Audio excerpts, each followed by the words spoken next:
The first thing I'd like to say is, I was dreading the fact that for the next 1 hour or so, I'll have to pull my stomach in. I already told Luke the same, but let's give it a go. So, I'd like to begin ladies first, So, Shilpa, you spent 3 decades in the film industry, as I already mentioned. So, when you look back at the beginning of your acting career, what was the biggest challenge you faced as a newcomer?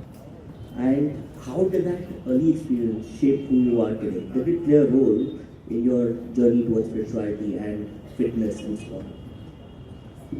Firstly, congratulations to the ICC on the centenary celebrations, and a very, very good evening to you all. I feel very happy to be able to be part of this congregation and celebration. So yes, Keshav, getting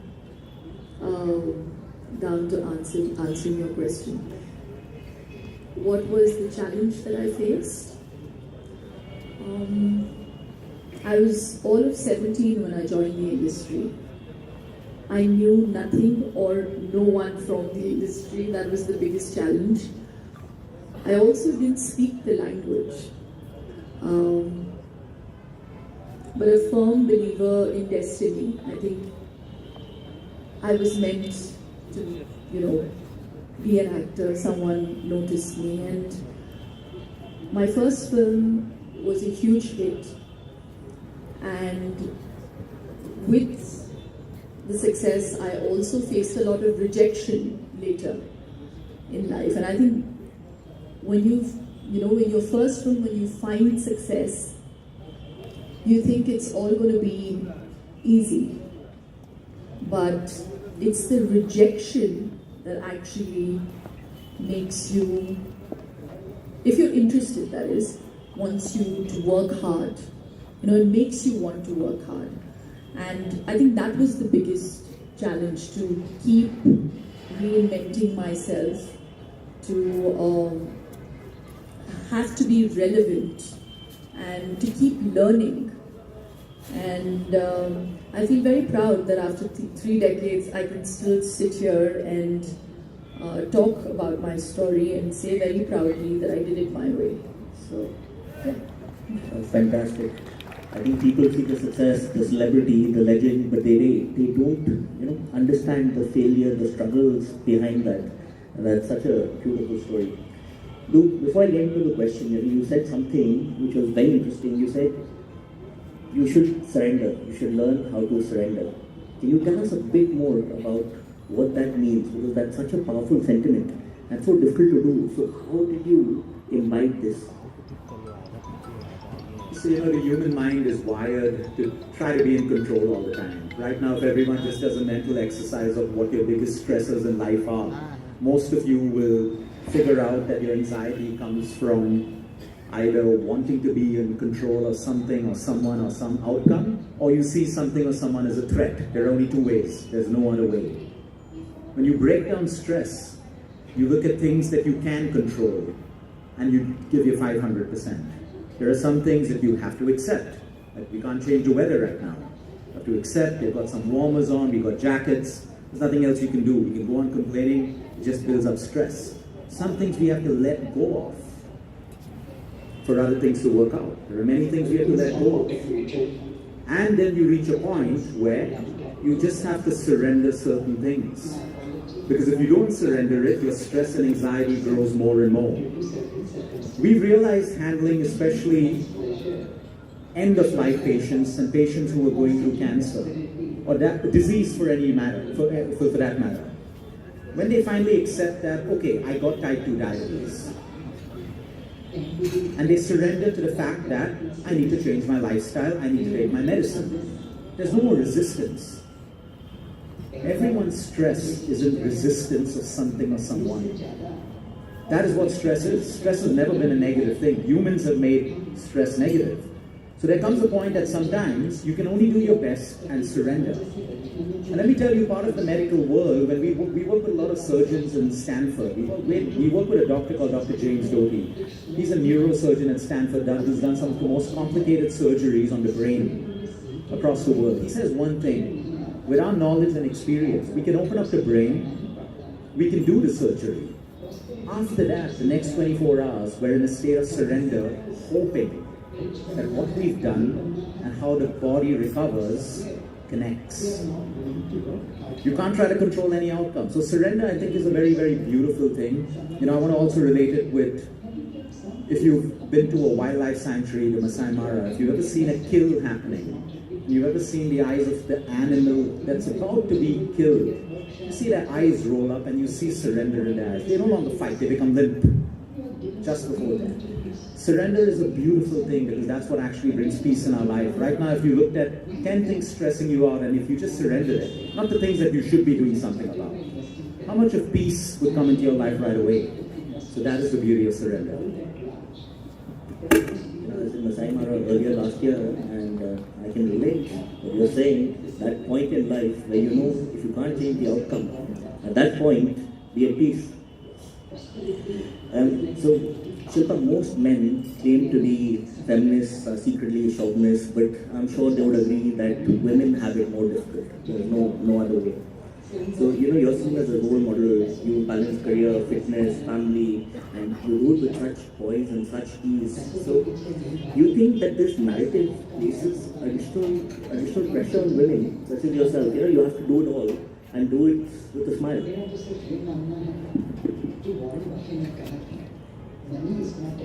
I think, especially Asian women, I speak for, and I take the carte blanche. I think the way we are brought up, our conditioning is such that from a very young age we're inculcated with the thought and value system of you can go out and work and you must. At least I came from that kind of background where my mom was a working woman, so I saw those work ethics as I grew. But she also handled the home, and she brought about that balance so seamlessly, and I'm sure it must be hard. And she also then helped my dad with his business. And she helped us with our schooling. She was part of all our, she was always there for us at school. So she dabbled with so many things. So I thought if she could do it with lesser help, I should also be able to do it. And I think that's the kind of mindset most women have in Asia. So, as far as doing it perfectly is concerned, there's no such thing as perfect. I think I can speak for myself. There are many times where me as an artist or a professional will do a better job than me as a mother at that given point. And then sometimes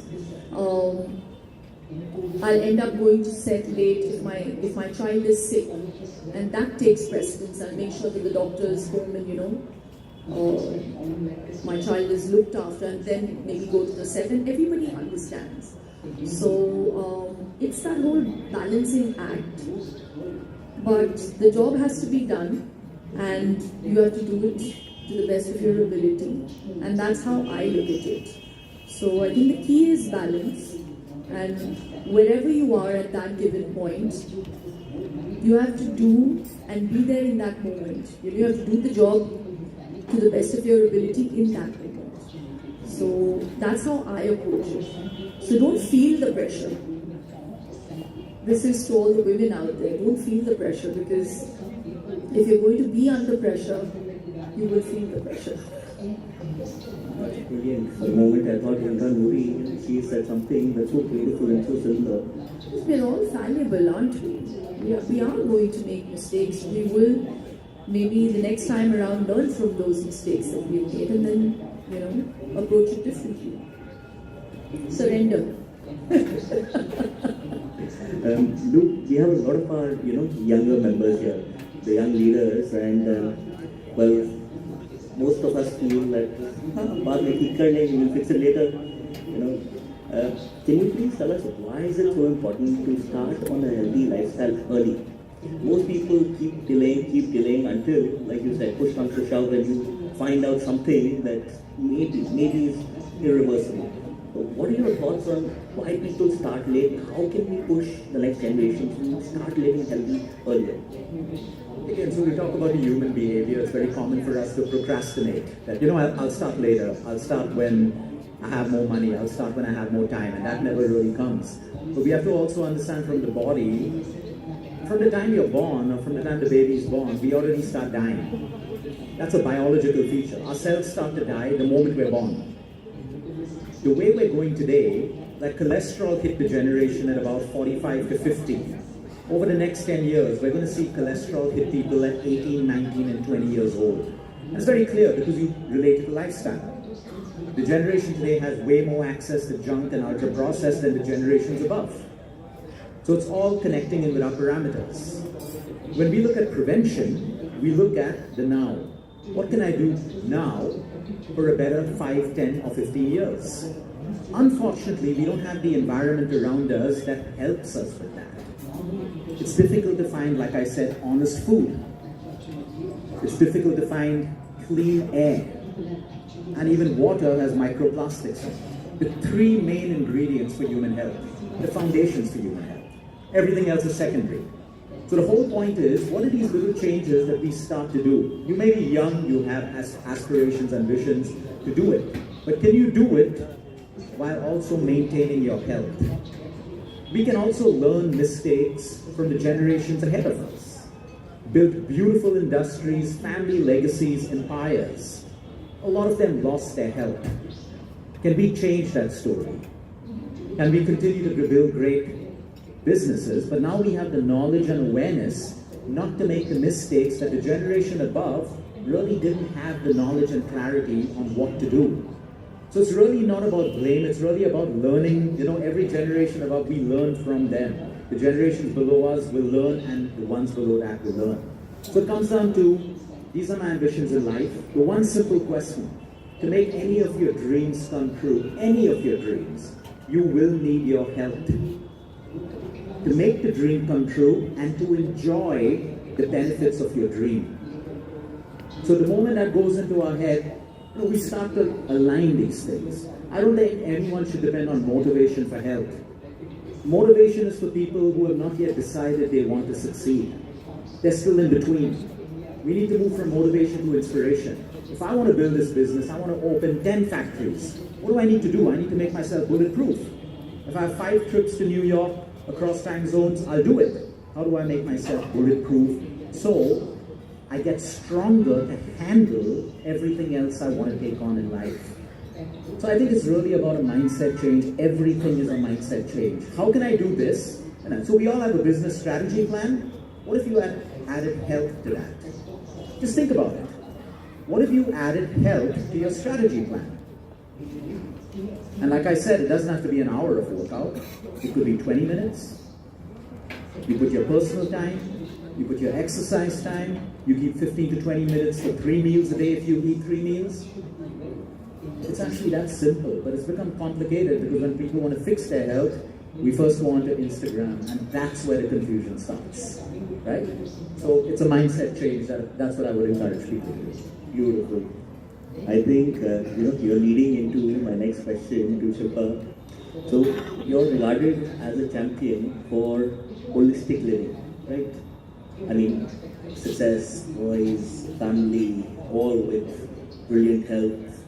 So how do you do it? And how do you distinguish between physical, mental, and spiritual wellness? What are the steps you take towards each of these?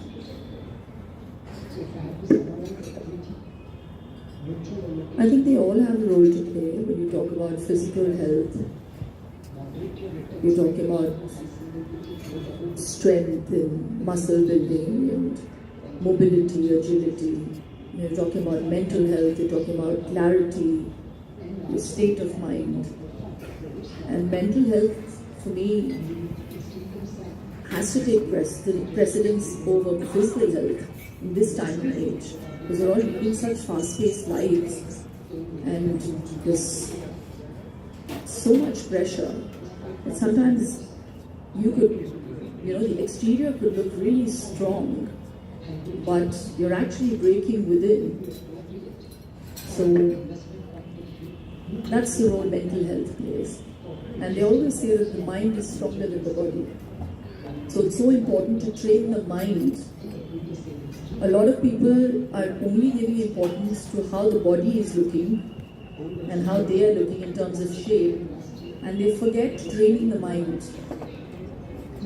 And then there's the spiritual aspect, which I think brings it all together. It's about faith, it's about believing in the universe, it's about having patience. And when you bring these three elements together, that brings a very important aspect in every human being's life to function at their optimal best. It's called alignment. Without these three pillars, you can't find balance. So all three are, equally important. And to believe that it's always happening for the best, even the worst, in any given situation. So this truly is the bedrock and philosophy of my life. And if you're sorted there, nothing can really shake your core.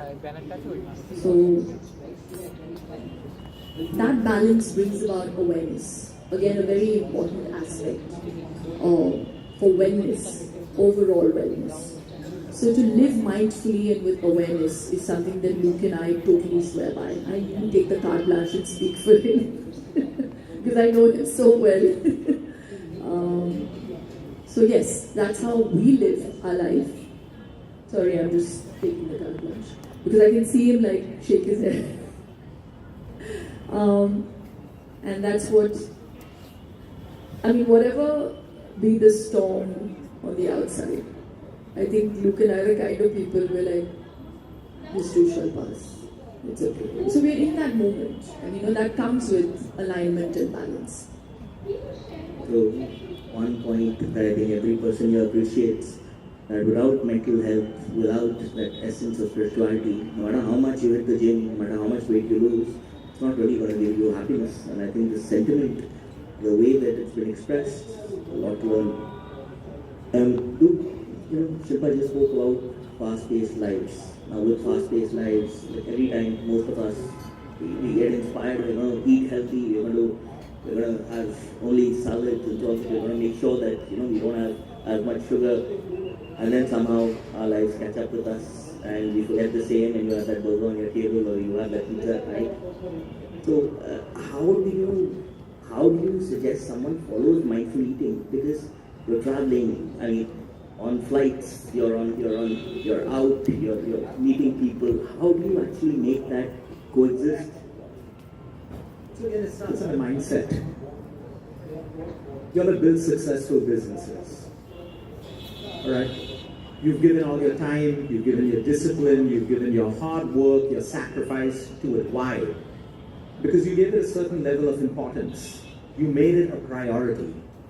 Health is the same thing. We will have conversations like this every single year, on and on.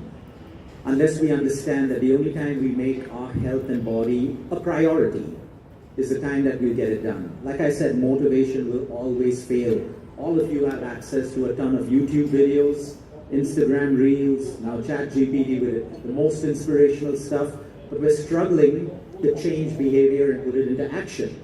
We fall off track. Give you a simple example. My office is at the Taj Lands End in Bandra, and I work out at the Taj Lands End in between. I keep a workout time at 12 o'clock in the afternoon because the gym's usually empty. I like that. I came back to Mumbai on the 4th, and I went to the gym at 12, and it was packed. I didn't like it. I asked the trainer, what's going on? He said, oh, till the 10th, sir. After the 10th, you will be free again. And I was like, I said, I want to have a bet with you. So we put 5 grand on each other, and he said, I'm winning the bet for sure. He said, it happens every year. I've been here for 9 years. So the point is, again, Do these people, they got motivated because it's 2026, New Year resolutions. Everyone's motivated to change, but they've not given it value in their mind. You buy yourself a yacht, a Rolls Royce, etc. You love it for a while because it's valuable to you. After a while, it becomes just another car in your garage, it loses its value, and it doesn't excite you anymore. So the whole point is, I want to add on to what Shilpa beautifully spoke about spiritual wellness. We work with about 3 or 4 spiritual leaders in our country. If I've worked with them, it's because they have a particular health problem. And the one conversation we always have is, they say, oh Luke, your spiritual